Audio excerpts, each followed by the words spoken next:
This is the story of 3 plastic bottles, empty and discarded. Their journeys are about to diverge, with outcomes that impact nothing less than the fate of the planet. But they weren't always this way. To understand where these bottles end up, we must first explore their origins. The heroes of our story were conceived in this oil refinery.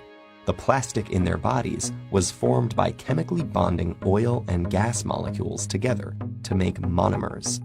In turn, these monomers were bonded into long polymer chains to make plastic, in the form of millions of pellets.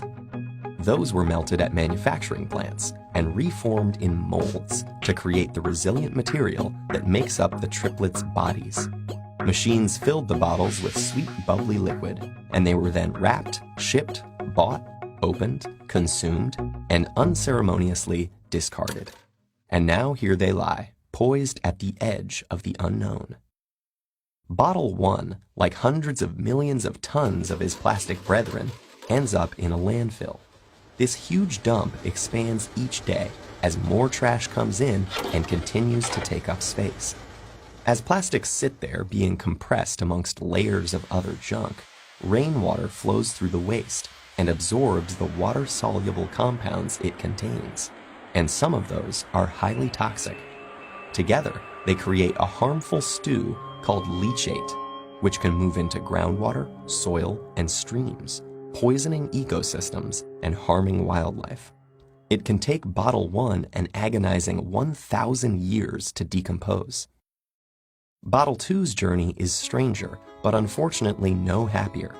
He floats on a trickle that reaches a stream that flows into a river, and a river that reaches the ocean.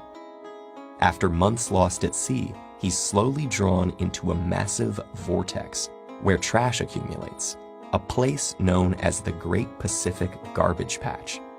Here, the ocean's currents have trapped millions of pieces of plastic debris.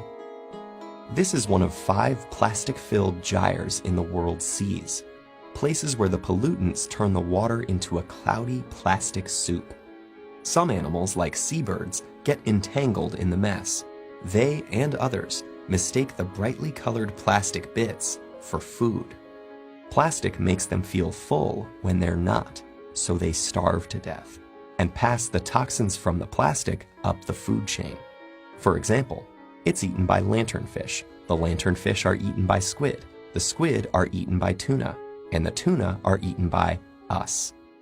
And most plastics don't biodegrade, which means they're destined to break down into smaller and smaller pieces called microplastics, which might rotate in the sea eternally. But Bottle 3 is spared the cruel purgatories of his brothers. A truck brings him to a plant where he and his companions are squeezed flat and compressed into a block. Okay, this sounds pretty bad too, but hang in there. It gets better. The blocks are shredded into tiny pieces, which are washed and melted so they become the raw materials that can be used again. As if by magic, Bottle 3 is now ready to be reborn as something completely new. For this bit of plastic with such humble origins, suddenly, the sky is the limit.